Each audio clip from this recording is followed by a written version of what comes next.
അയ്യാ വണക്കം.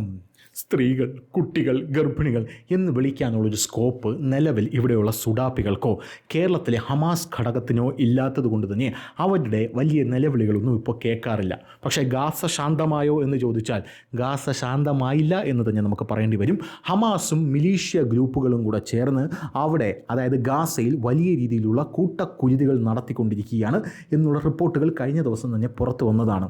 പോരാത്തതിന് സ്ത്രീകൾ, കുട്ടികൾ, ഗർഭിണികൾ എന്ന് വിളിക്കാനുള്ള ഒരു ഗ്യാപ്പ് പാകിസ്ഥാൻ അഫ്ഗാനിസ്ഥാനിൽ അവിടെ വ്യോമാക്രമണം നടത്തിയിട്ടുണ്ട് രണ്ടാമത്തെ ഘട്ടത്തിൽ. അങ്ങനെ വ്യോമാക്രമണം നടത്തിയപ്പോൾ അവിടെയും കുട്ടികൾ കൊല്ലപ്പെട്ടിട്ടുണ്ട്. അപ്പോൾ ആ ഒരു സാഹചര്യത്തിലും ഇല്ലായിരുന്നു എന്നുള്ളതാണ്. കാരണം അവിടെ ഒന്നും തന്നെ നമുക്ക് മതപരമായിട്ടുള്ളൊരു കുത്തിത്തിരിപ്പ് നടത്താനില്ല, മറിച്ച് അവിടെ ഒരു മതത്തിൻ്റെ ഐക്യപ്പെടൽ മാത്രമേ നമുക്ക് കാണാനായിട്ട് സാധിക്കുന്നുള്ളൂ. അതുകൊണ്ട് അത് അവിടെയും പറയാനില്ല. എന്തായിരുന്നാലും ഗാസയിൽ വലിയ രീതിയിലുള്ള ആശയക്കുഴപ്പം നടക്കുകയാണ്. അവിടെയുള്ള മറ്റ് സായുധ ഗ്രൂപ്പുകളിലും വലിയ രീതിയിലുള്ള ആശയക്കുഴപ്പം നടക്കുകയാണ്. അതിൻ്റെ കാരണം എന്താണ്? നിലവിൽ ഗാസ എന്ന് പറയുന്ന നഗരത്തിൽ ഒരു അധികാരത്തിൻ്റെ ഒരു ശൂന്യതയുണ്ട്.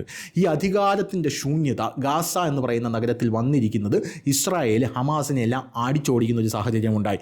അടിച്ചോടിക്കുന്ന സാഹചര്യത്തിൽ അവർ പോരാളികളാണ്, അവർ ഓടില്ല എന്ന് പറഞ്ഞിരുന്ന നമ്മുടെ സുഡാപ്പി ചാനലിൽ ഇപ്പോൾ കൊടുക്കുന്ന വാർത്ത എന്ന് പറഞ്ഞു കഴിഞ്ഞാൽ ഓടിപ്പോയ ഹമാസ് എല്ലാം തിരിച്ചു വന്നുകൊണ്ടിരിക്കുകയാണ് കേട്ടോ എന്നാണ് പറയുന്നത്. ആദ്യവന്മാർ പറഞ്ഞത് പോരാടില്ല, നെഞ്ചിൽ ഉണ്ട കയറിയാലും ഇതിങ്ങനെ പാക്ടൺ ടാങ്ക് പോലെ നിൽക്കും ഞങ്ങളുടെ പോരാളികൾ എന്നാണ് പറയുന്നത്. നെഞ്ചിൽ ഉണ്ട കയറാതിരിക്കാൻ ഓടിത്തള്ളിയ ഹമാസ് ഭീകരന്മാരെല്ലാം ഇപ്പോൾ തിരിച്ചു വന്നുകൊണ്ടിരിക്കുകയാണ്.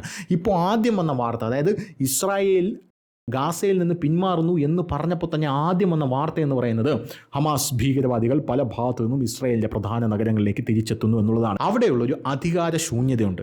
ഈ അധികാര ശൂന്യത, ആ അധികാരം ഇനി ആർക്കായിരിക്കും ഗാസയിൽ എന്നുള്ളതിനെക്കുറിച്ചുള്ള അടി അവിടെ തുടങ്ങിക്കഴിഞ്ഞു എന്നുള്ള റിപ്പോർട്ട് വരുന്നുണ്ട്.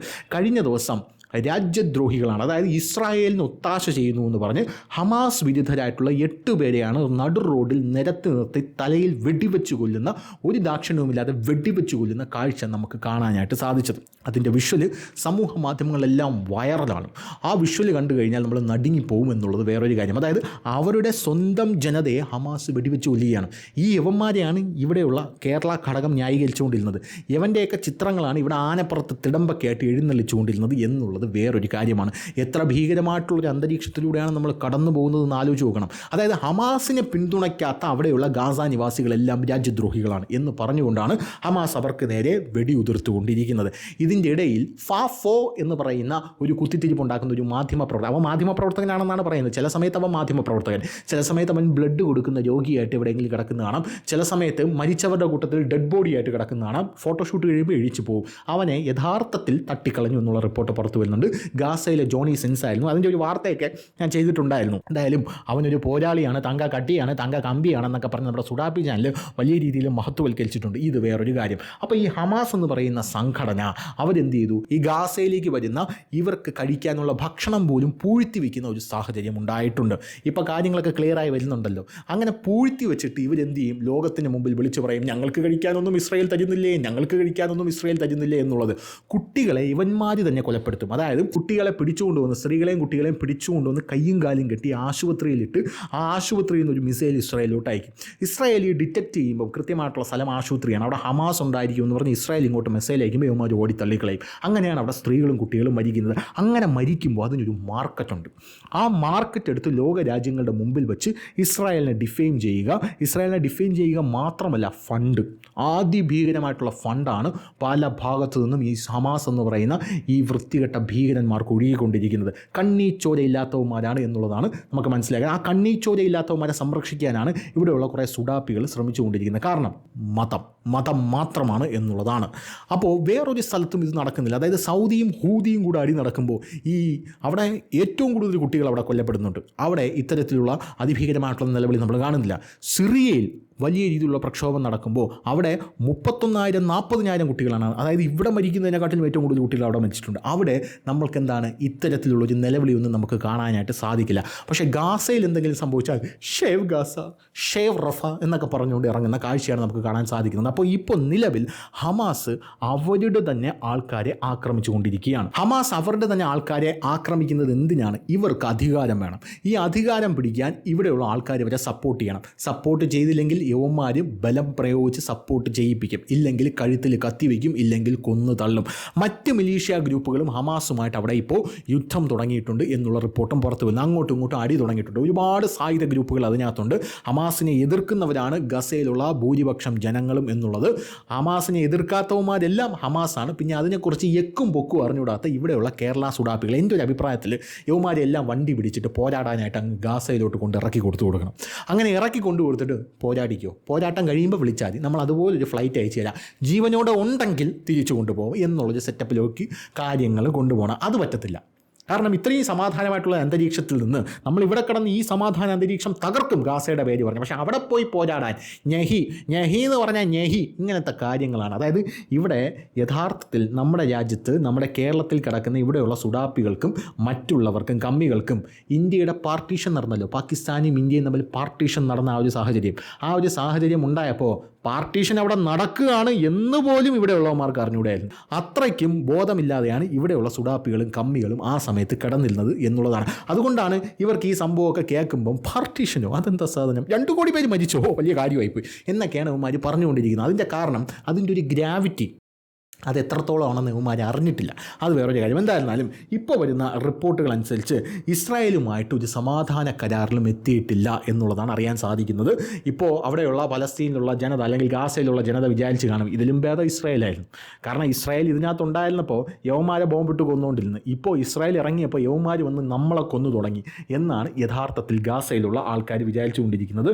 എന്തായാലും ഇപ്പോൾ വരുന്ന വാർത്ത ഗാസ മുനമ്പിൻ്റെ നിയന്ത്രണം നേടുന്നതിനായി പലസ്തീൻ വിഭാഗങ്ങൾക്കിടയിൽ സായുധ പോരാട്ടം ആരംഭിച്ചു കഴിഞ്ഞു എന്നുള്ളതാണ്. അവരിൽ ഗാസ മുനമ്പിൻ്റെ യഥാർത്ഥ അധികാരം തങ്ങളാണെന്ന് ഹമാസ് പ്രഖ്യാപിക്കുകയും തങ്ങളുടെ അവകാശവാദം തെളിയിക്കാൻ ഗാസ നഗരത്തിലും ഗാസ മുനമ്പിലും അറസ്റ്റുകളും വധശിക്ഷകളും അവർ നടപ്പിലാക്കി തുടങ്ങിയിട്ടുണ്ട്. ഇപ്പോൾ ഇവിടെയുള്ള ഒരു സുഡാപ്പികളെയും കാണുന്നില്ലല്ലോ. അയ്യോ മരിക്കുന്നത് ആ പാവം കുട്ടിയുടെ അച്ഛനാണ്, ആ പാവം സ്ത്രീയുടെ ഭർത്താവാണ്, ആ പാവം സ്ത്രീയുടെ കൊച്ചച്ഛനാണ് എന്നൊന്നും പറഞ്ഞുകൊണ്ട് ഇവരെ ആരെയും നമുക്ക് കാണാനായിട്ട് സാധിക്കുന്നില്ലല്ലോ. കാരണം വീണ്ടും പറയുന്നു, മതം മാത്രം. തിങ്കളാഴ്ച വൈകുന്നേരം പുറത്തു വന്ന വീഡിയോ ദൃശ്യങ്ങൾ ഞെട്ടിക്കുന്നതാണ്. ആ വീഡിയോ ദൃശ്യങ്ങളെക്കുറിച്ച് ഞാൻ നിങ്ങളോട് എക്സ്പ്ലെയിൻ ചെയ്ത് കഴിഞ്ഞു. എന്തായാലും ഗാസ സമാധാന കരാറിലെത്തിയപ്പോൾ യോഗത്തിന് അധ്യക്ഷത വഹിച്ച US പ്രസിഡന്റ് ഡൊണാൾഡ് ട്രംപ് ഹമാസിനോട് ആയുധം താഴെ വയ്ക്കാനും ഹമാസിനോട് ആയുധം കൈമാറാനും പറഞ്ഞിട്ടുണ്ട്. യവന്മാരത് ചെയ്യാനായിട്ട് തയ്യാറായിട്ടില്ല, ഇപ്പോഴും തയ്യാറായിട്ടില്ല. ആയുധം താഴെ വയ്ക്കാത്തിടത്തോളം കാലം എൻ്റെ തനി കുണം നീയൊക്കെ കാണുമെന്നാണ് ട്രംപ് ഹമാസിനോട് പറഞ്ഞിരിക്കുന്നത്. ഇസ്രായേലിൻ്റെ പ്രധാനമന്ത്രിയായിട്ടുള്ള ബെഞ്ചമിൻ നെതന്യാഹു പറഞ്ഞ $1 മില്യൺ സ്റ്റേറ്റ്മെൻ്റ് ഉണ്ട്. അതായത് നമുക്ക് ചുറ്റും കൂടി നിൽക്കുന്ന രാജ്യങ്ങൾ ആയുധം താഴെ വെച്ച് കഴിഞ്ഞാൽ അവർക്കൊന്നും സംഭവിക്കാൻ പോകുന്നില്ല. പക്ഷേ ഇസ്രായേൽ ഒരു തവണ അവരുടെ ആയുധം താഴെ വെച്ച് കഴിഞ്ഞാൽ എന്ത് സംഭവിക്കും? ഇസ്രായേൽ എന്ന് പറയുന്ന രാജ്യം ഈ ഭൂപടത്തിൽ നിന്ന് ഇല്ലാതെയാകും. ചോദിക്കാനും പറയാനും ആരെങ്കിലും വരുമോ? ആരും വരില്ല. ഇസ്രായേൽ എന്ന് പറയാം, അതായത് അവരുടെ കാര്യം അവരില്ലാതായി, അതിനിപ്പോൾ നമുക്കെന്താ എന്നാണ് ലോകരാജ്യങ്ങൾ ചിന്തിക്കാൻ പോകുന്നത്. അതിന് ഞാൻ അനുവദിക്കില്ല. അതുകൊണ്ട് യവന്മാരുടെ മുഴുവൻ പുക കണ്ടിട്ടേ ഞാൻ അടങ്ങുകയുള്ളൂ എന്നാണ് ഇസ്രായേലിൻ്റെ പ്രധാനമന്ത്രിയായിട്ടുള്ള ബെഞ്ചമിൻ നെതന്യാഹു അപ്പോഴും പറഞ്ഞത്, ഇപ്പോഴും പറയുന്നത്. യവന്മാരുടെ സമ്പൂർണ്ണമായിട്ടുള്ള പുക കാണും. പിന്നെ യുദ്ധത്തിലൂടെ ഒരു ജനിച്ച രാജ്യമായതുകൊണ്ടും എപ്പോഴും യുദ്ധം ചെയ്ത് മുന്നേറണം എന്നുള്ളത് കൊണ്ടും ഒരു എൻ്റർടൈൻമെൻറ്റിന് തൊട്ടപ്പുറത്ത് ഹിസ്ബുള്ള കിടപ്പുണ്ട്, ഇപ്പുറത്ത് ഇറാനൊക്കെ കിടപ്പുണ്ട്, പിന്നെ ടുണീഷ്യയിലുള്ള ഭീകരവാദികൾ കിടപ്പുണ്ട്, ഹൂത്തികളെ ഇപ്പോൾ അടിച്ചു തുടങ്ങിയിട്ടുണ്ട്. അതുകൊണ്ട് തന്നെ മിസൈൽ വിടുന്നതിന് ഇപ്പോൾ ഒരു കുറവുമില്ല ഇസ്രായേലിന് എന്ന് മാത്രമേ മനസ്സിലാക്കാനായിട്ട് നമുക്ക് കഴിയുന്നുള്ളൂ. ഇനി ഈ ഹമാസ് എന്ന് പറയുന്ന ഈ സായുധ സംഘടനയെ കീഴ്പ്പെടുത്താൻ ഏത് രീതിയിലുള്ള ടെക്നിക്കാണ് ഇസ്രായേൽ ഉപയോഗിക്കുക എന്ന് മാത്രമേ നമുക്ക് കണ്ടറിയാനുള്ളൂ. ഇസ്രായേലിനെ സംബന്ധിച്ചിടത്തോളം ഇസ്രായേൽ ഒരിക്കലും ഒരു കാര്യം പറഞ്ഞു കഴിഞ്ഞാൽ അതിൽ നിന്ന് പിന്നോട്ട് പോവില്ല എന്ന് നമുക്ക് എല്ലാവർക്കും അറിയാം. ഒരുത്തനെ കൊല്ലുമെന്ന് പറഞ്ഞാൽ കൊന്നുകളയും. അവൻ ഇനിയിപ്പോൾ അമ്മയുടെ ഗർഭപാത്രത്തിൽ പോയി ഒളിച്ചിരുന്നാലും അതിനകത്ത് കയറി കൊല്ലും. അവരുടെ ടെക്നിക്ക് എന്നൊക്കെ പറഞ്ഞു കഴിഞ്ഞാൽ വളരെ ഗംഭീരമായിട്ടുള്ള ടെക്നിക്കാണ്. പേജർ ആക്രമണം ഒരു ഉദാഹരണം മാത്രം. അമേരിക്കയെ വരെ ആക്രമിച്ചിട്ടുണ്ട്. അപ്പോൾ ഡൊണാൾഡ് ട്രംപ് ആയുധം താഴെ വയ്ക്കടാ, നിൻ്റെ അച്ഛനാടാ പറയുന്നത് എന്നൊക്കെ പറയുമ്പോൾ ഇസ്രായേൽ അതനുസരിക്കാൻ പോകുന്നില്ല. എൻ്റെ ഒരു അഭിപ്രായത്തിൽ അവർക്ക് ഇതിലും വലിയൊരു പ്ലാന് എവിടെയോ കരുതി വെച്ചിട്ടാണ് ഇപ്പോൾ ജസ്റ്റ് ഒന്ന് ഹമാസിൻ്റെ നേരെ നിന്ന് ഇവർ പിൻവാങ്ങിയിരിക്കുന്നത്. അപ്പോൾ ഇനി വരാൻ പോകുന്നത് ഇതിലും വലിയ ഒരു ഉന്മൂലനമായിരിക്കും ഹമാസിൻ്റെ എന്ന കാര്യത്തിൽ തർക്കമില്ല. വിഷമിക്കേണ്ട യാതൊരുവിധ ആവശ്യമില്ല. കാരണം ഫലസ്തീൻ ജനതയ്ക്ക് പോലും ഹമാസ് എന്ന് പറയുന്ന ഈ നപുംസകങ്ങളെ ഇഷ്ടമല്ല. കേരളത്തിലുള്ള സുഡാപ്പികൾക്കാണ് ഇവന്മാരെ ഇഷ്ടം. സുഡാപ്പികളാണ് ഇവന്മാരെ പിടുക്ക് താങ്ങുന്നത്. അതുകൊണ്ട് ഹമാസ് എന്ന് പറയുന്നവർ അവിടെ ഫലസ്തീനിൽ സ്ത്രീകളെയും കുട്ടികളെയും അടക്കം കൊന്നൊടുക്കുന്ന ടീമാണ്. അവരെ ഇസ്രായേൽ കൊല്ലുന്നതിൽ നമ്മൾ സന്തോഷിക്കുക മാത്രമേ ചെയ്യാനായിട്ട് നമുക്ക് സാധിക്കും. ഇത് കേൾക്കുമ്പോൾ ചൊറിഞ്ഞു വരുന്ന സുഡാപ്പികളുണ്ടായിരിക്കും. അതിൻ്റെ കാരണവും ഞാൻ പറയേണ്ടതില്ലല്ലോ.